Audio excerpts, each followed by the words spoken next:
So the first part is specific about lorries and foreign workers.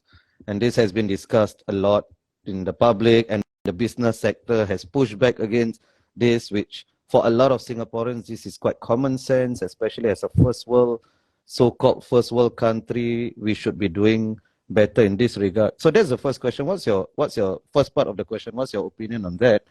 Secondly, the president doesn't make policy. In a typical Westminster system, the head of state also doesn't weigh in on specific policies, right? But we have a slightly different, modified Westminster system. I know President Halima openly expressed her opinions on something. So would you, let's say there is a current policy about workers and lorries. As president, would you weigh in openly and be the moral conscience of the country, or how do you see the role of the president? The president may not have the power to make policies, but the president can be an influence.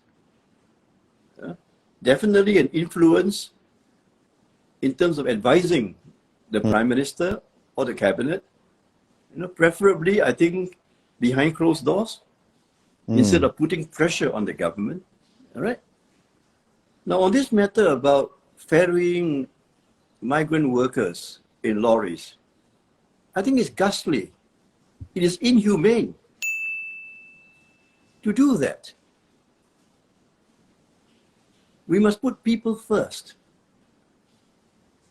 When we put our children in lorries to go to school, exactly. So let's wake up, Singaporeans. You want to be a gracious society? You want to be a kinder society? We should not tolerate that, in my opinion.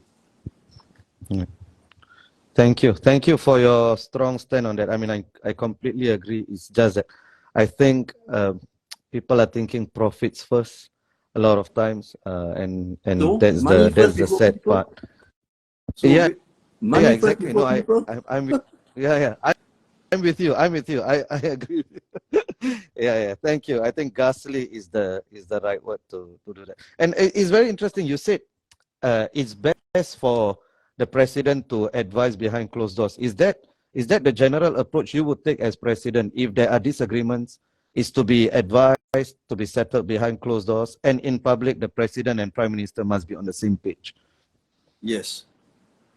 I think the key thing to understand about the presidency is that the president should work with the government for the people.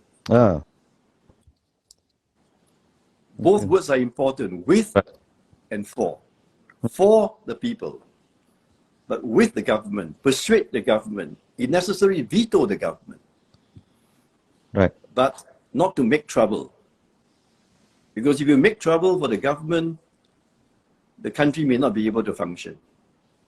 Right.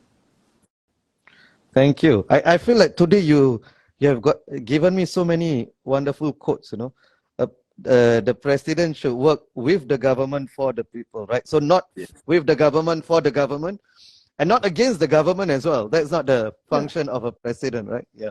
Yes. Yeah. Thank you. Yes. Thank you so much. Yeah.